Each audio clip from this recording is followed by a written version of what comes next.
시청자 여러분 안녕하십니까? 10월 15일 목요일 KTN 뉴스입니다. 팬데믹 기간 중에도 독감 예방접종은 정말 중요합니다.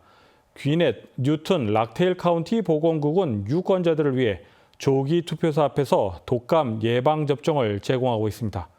김용성 기자가 로렌스빌 선거사무소를 방문했습니다. 귀넷, 뉴튼, 락데일 카운티 보건국은 조기 투표소 앞에서 독감 예방접종을 제공하고 있습니다. 조기 투표가 4일차를 맞이한 오늘, 투표소 앞에는 많은 유권자들이 투표를 하기 위해서 기다리고 있습니다. 보건국 측은 유권자들이 투표를 하며 편리하게 예방접종을 받을 수 있도록 투표소 앞에서 예방접종을 제공하고 있다고 말했습니다. And since the lines are long this year, we're hoping we can assist people in getting the flu vaccine. They can hold their place in line and to vote, and then come over and get their flu shot. And so we're just trying to make it more convenient. 귀넷 선거사무소 앞에서는 조기 투표 기간 내내 예방접종을 받을 수 있으며 보건국 측은 다른 조기 투표소 앞에서도 순서에 따라 예방접종을 제공할 것이라고 밝혔습니다. 일정은 이와 같습니다. 만약 조기 투표를 하며 동시에 독감 예방접종을 받는 것에 관심이 있을 경우 해당 일정을 참고하시기 바랍니다. 보건국의 독감 예방접종은 보험이 있다면 무료이며 보험이 없다면 $21의 행정비용이 청구됩니다. 보건국 측은 보험이 있을 경우 방문 전에 꼭 보험카드를 지참할 것을 당부하고 있습니다. 오드리 야로나 국장은 독감 예방접종의 중요성에 대해서 다시 한번 강조했습니다. Yes, the flu shot is the best prevention we have against the flu virus, and especially with COVID, if you get the flu vaccine and then you get flu on top of that, you're less likely to experience severe consequences from the flu. 조지아의 조기 투표는 30일까지 진행됩니다. KTN 뉴스 김용성입니다. 트럼프 대통령과 바이든 민주당 대선 후보는 오늘 같은 시간 다른 장소에서 각각 타운홀 행사를 진행합니다. 트럼프는 플로리다주에서, 바이든은 펜실베니아주에서 각각 열리며 행사 시간은 모두 8시입니다.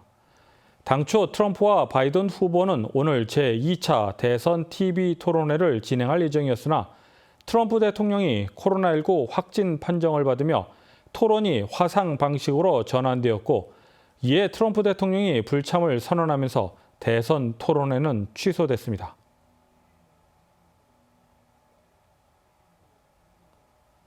브라이언 캠프 주지사는 오늘 메디케어와 메디케이드 서비스 센터가 조지아의 건강보험 개혁안을 승인했다고 밝혔습니다. 김용성 기자입니다. 브라이언 캠프 주지사는 조지아 패스웨이 앤 액세스라는 건강보험 개혁 계획을 발표했습니다. We are making insurance accessible for those who need it the most. While Georgia is a battleground state, divided by politics and ideology, there's one thing that we can all agree on. Health insurance is too high.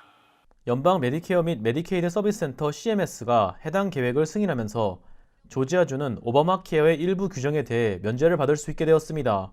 캠프 주지사가 발표한 개혁 계획에는 크게 3가지 내용이 포함되어 있습니다. 첫째, 메디케이드 혜택을 받는 사람들의 범위를 늘립니다.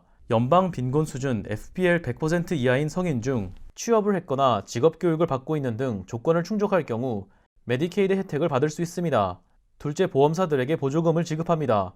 캠프 주지사는 이를 통해 보험료를 낮출 수 있을 것이라고 발언했습니다. 그리고 셋째, 헬스케어.gov의 사용을 중지합니다. 캠프 주지사는 헬스케어.gov라는 하나의 창구가 아닌 여러 보험 중개인 혹은 개별 보험사를 통해 보험을 신청할 수 있게 되면 선택지가 더욱 늘어날 것이라고 주장했습니다. 해당 계획은 내년 7월부터 단계별로 도입될 예정입니다. KTN 뉴스 김용성입니다. 다음 소식은 오늘의 코로나19 집계입니다. 김용성 기자가 정리했습니다. 오늘인 15일 오후 3시 30분 기준 미국 내 코로나19 누적 확진 환자는 819만 7,170명, 누적 사망자는 22만 2,455명입니다. 어제 하루 동안 신규 확진 환자는 5만 9,693명 늘었고 신규 사망자는 970명 증가했습니다. 주별 누적 확진 환자는 캘리포니아, 텍사스, 플로리다, 뉴욕, 조지아 순으로 많습니다. 주별 누적 사망자는 뉴욕, 텍사스, 캘리포니아, 뉴저지, 플로리다 순으로 많습니다. 다음은 조지아주 코로나19 현황입니다. 주 보건당국의 15일 오후 2시 50분 집계에 따르면 조지아주의 누적 확진 환자는 33만 6,241명, 누적 사망자는 7,492명으로 집계됐습니다. 어제 하루 동안 신규 확진 환자 1,686명 증가했고 신규 사망자는 23명 증가했습니다. 다음은 카운티별 집계입니다.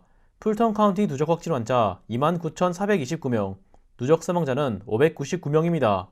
귀넷 카운티 누적 확진 환자 29,295명, 누적 사망자는 428명입니다. 캅 카운티 누적 확진 환자 2924명, 누적 사망자는 444명입니다. KTN 뉴스 김용성입니다. 이상으로 10월 15일 KTN 뉴스를 모두 마칩니다. 시청해주신 여러분 고맙습니다.